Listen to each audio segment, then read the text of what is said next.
Darkness stirs. The rise of Malaysian horror. The jungle whispers. Shadows grow long.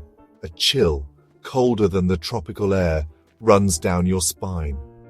This is the world of Malaysian horror, where old myths and modern worries crash together in a symphony of fear.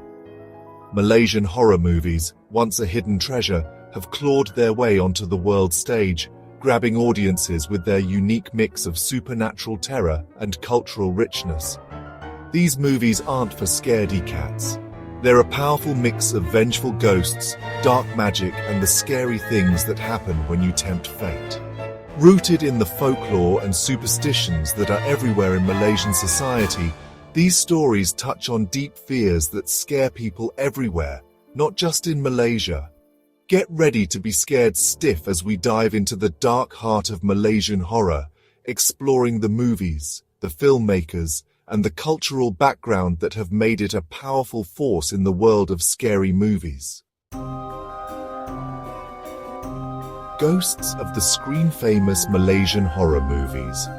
One name everyone knows in Malaysian horror: Pontianak. This story of a vengeful vampire ghost, dressed in white with long black hair, has given generations of people nightmares. The 2004 movie, Pontianak Harum Sundal Malam, brought this classic character back to life for a modern audience.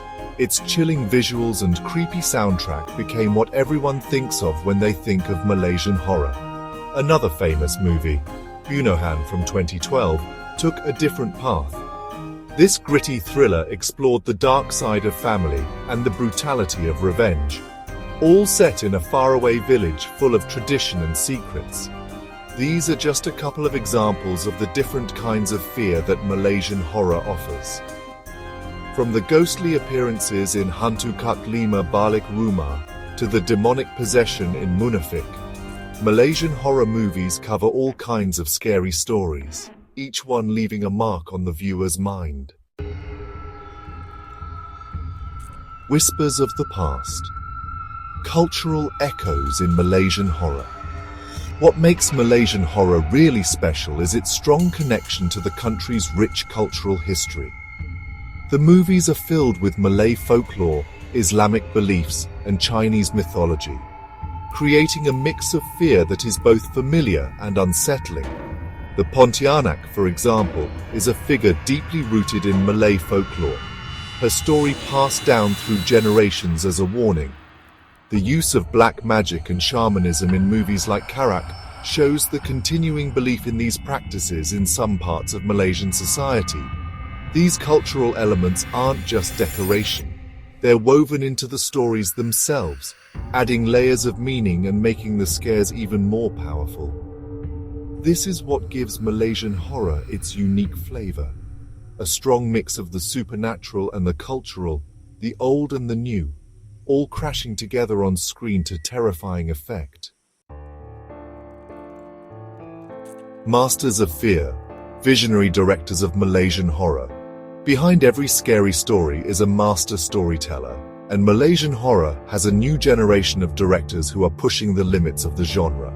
Pioneers like Suhaimi Baba, with her atmospheric storytelling in Pontianak Harum Sundal Malam, paved the way for directors like Dain Said, whose gritty realism in Bunuhan brought a new level of intensity to Malaysian horror. Then there's Syamsul Yusof, whose skill with jump scares and unsettling images in movies like Munafik has captivated audiences and made him a modern master of horror. These directors, with their different styles and bold visions, are not only shaping Malaysian horror, but also making their mark on the world stage. They're showing that Malaysian horror isn't just about jump scares and gore, but about storytelling, atmosphere, and touching on the deep fears that we all have inside.